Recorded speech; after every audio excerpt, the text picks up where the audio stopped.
සක්කාය දිට්ඨියනේ කඩන්න ඕන. සක්කාය දිට්ඨියනේ සක්කාය කියන්නේ මොකද්ද? පංචස්කන්ධයට. සක්කාය කියන්නේ පංචස්කන්ධයට. සක්කාය දිට්ඨිය කියලා කියන්නේ පංචස්කන්ධය ගැන මම ආයනින් පවතින හැඟීමට. ඊළඟ සක්කාය දිට්ඨිය කියන්නේ. සක්කාය කියන වචනේ කොතන හරි තියෙනවනම් සක්කාය කියලා යොදන්නේ පංචස්කන්ධයට විතරයි.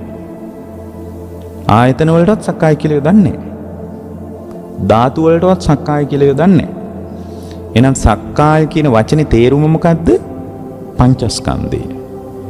සක්කාය දිට්ඨිය කියලා කියන්නේ පංචස්කන්ධය පිළිබඳ මම ආයනෙන් දුන්න වටිනාකමක් තියෙනවා මනස තුල. එහෙම දෘෂ්ටියක් යාට තියෙනවා. එතකොට දැන් පංචස්කන්ධය පිළිබඳ මම ආයනෙන් දුන්න වටිනාකමක් මනසට වැටහෙනවා. ඒ වැටහෙනකම තියනවා නම් ඒකට තමයි සක්කාය දිට්ඨිය කියලා කියන්නේ. දැන් අපිට තියෙන වර්තමානයේ අරුබුදේ මොකද්ද? සක්කාය දිට්ඨියනේ. සක්කාය දිට්ඨිය දුරු කිරීම පිණිස දැන් පංචස්කන්ධය කියලා කියන්නේ රූප වේදනා සංඥා සංකාර විඥාන ඔය ඔක්කොම අවබෝධ කරන්න ඕනේ නැහැ සෝවාන් වෙන්න. ඒ කියන්නේ ඔක්කොම විශ්ලේෂණය කරලා විමසලා බලන්න ඕමනා නැහැ. එක ස්කන්ධයක් විමසලා බැලුවත් සක්කාය දිට්ඨිය කැඩිලා යනවා. ඒතර ඒකෙම කතාව තමයි හැම එකම කතාව කියලා විමස ගන්න විතරයි තියෙන්නේ. දැන් උදාහරණයක් විදිහට ඒ කාලේ වුණත් සෝවාන් වෙලා තියෙන රූපේ විදර්ශනා කිරීමෙන්මයි. රූපේ විදර්ශනා කිරීමෙන්මයි. එහෙමනම් රූපස්කන්ධය වේදනා සංඥා සංකාර විඥාන කියන ස්කන්ධ මේවා ඔක්කොම ඕනේ නැහැ. මොකද ඔක්කොම විමසන්න ඕනේ. එකක් ගැන ඥානය අපි හොඳට හදාගත්තම හරි. මොකද මේ ස්කන්ධ ටික මත තමයි ලෝකේ හැදෙන්නේ. ස්කන්ධ ටික එක පෙළට තිබ්බොත් විතරයි ලෝකයට රැඳෙන්න පුළුවන්. එක ස්කන්ධයක් වැටුණත් ලෝකේ කඩා වැටෙනවා. අන්න එහෙමයි. දැන් හිතන්න පින්වත්නි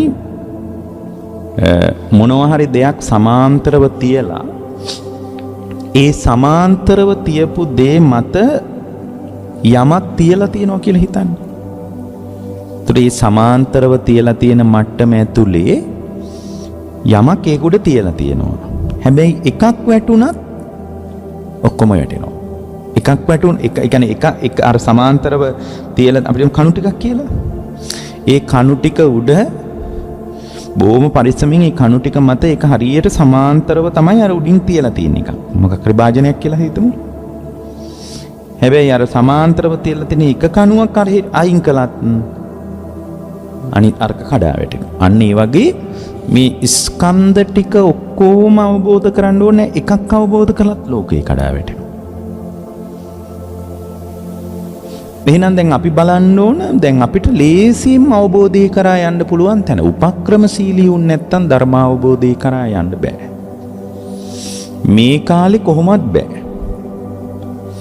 මේ කාලේ බරපතල උපක්‍රමශීලීකමක් වුවමනා කරනවා. එතකොට මේ කාලේ පවතින බරපතලම උපක්‍රමශීලීකම නැති වුණොත් එහෙම උපාය කෞශල්‍යයක් ඕන පින්වත්නි ධර්මයට යන්න. එහෙනම් දැන් ඔයගොල්ලන්ට බලන්න ඕන මට මේ ස්කන්ධ වලින් කෝකද වැඩියෙන්ම තේරෙන්නේ. එතකොට අර ඒක ස්කන්ධයන් පිළිබඳ වැඩියෙන්ම තේරෙන ස්කන්ධ ගැන එළියෙන් බණ ඇහිලා තියෙන්න ඕන. සෝතාපට්ටි අංගේනේ ඒක සක්කාය දිට්ඨිය කඩන අංග ටික තියෙන්න එපායි. එළියෙන් ධර්මයයි කල්යාණ මිත්‍රයි හම්බෙලා තියෙන්න ඕනේ. එතකොට ස්කන්ධ ගැන මම බණ අහලා මට කොයි ස්කන්ධය ගැනද ප්‍රාමාණික නුවණක් තියෙන්නේ? රූපස්කන්ධය ගැනද වේදනා ස්කන්ධය? ඒක ඕගොල්ලෝ තමයි තීරණය කරන්න ඕනේ. සංඥා ස්කන්ධය ගැනද සංකාර ස්කන්ධය ගැනද විඥාන ස්කන්ධය ගැනද මට වැඩියෙන් නුවණ තියෙන්නේ කියලා බලනවා. එතකොට ඕගොල්ලන්ට ටිකක් වඩා දැනෙන එක විදියට ගොඩාක් දෙනෙකුට තේරෙන්නේ රූපස්කන්ධය. හේතුවයි වේදනාව මානසිකයිනේ. සංඥාව මානසිකයිනේ. සංස්කාර මානසිකයිනේ. විඥාන ස්කන්ධයෙන් තේරෙනවම අඩුයිනේ. මේ රූපේ කියපු ගමන්ම අපේ මනසට මැවෙන වැටහෙන ගතිය වැඩි. රූපේ. එතකොට දැන් අන්න රූපේ ගන්නවා අපි දැන්. ඒ ස්කන්ධ එකක් අවබෝධ කළත් මේ එකකින් වුණත් යම් කෙනෙකුට දක්ෂතාවයේ මත මගඵල සෝතාපන්න වෙන්න පුළුවන් නේ. සක්කාය දිට්ඨිය නම් වූ ආසන්නතම අරබුදේ කඩා දාන්න පුළුවන් නේ. දැන් ඔන්න රූපේ ගත්තා. රූපේ අරගෙන දැන් රූපේ තමයි අපි ඔන්න අපේ සක්කාය දිට්ඨිය කැඩීම පිණිස අපි ගත්ත ප්‍රාමාණික මූලාශ්‍රේ රූපය.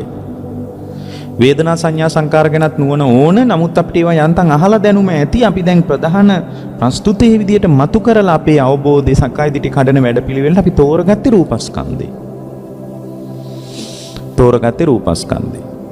එතකොට එයා බලන්න ඕන මේ පොදුවේ අරගෙන බලන්න ඕන. එයා යාව තේරුම් ගන්න ඕන. මට පොදුවේ ගත්තොත් මානසික ධර්ම වලටද වටිනාකම යන්නේ රූපේටද වටිනාකම යන්නේ. දැන් බලන්න අපි ස්වභාව වෙනස්. සමහර අයට රූපයට වටිනාකම යන ගතිය වැඩි. සමහර අය ඉන්නවර නාම ධර්ම වලට වටිනාකම යන ගතිය වැඩි. තනියෙන් ඉන්න කැමති, හුදකලාවේ කල්පනා කර කර ඉන්න කැමති, වෙන මනෝලෝකික ඉන්න කැමති.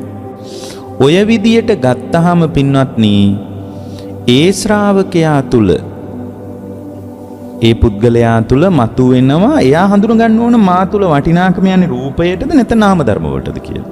සමහර අය ඉන්නවා රූපයට වටිනාකම යන්නේ නැහැ වැඩිය.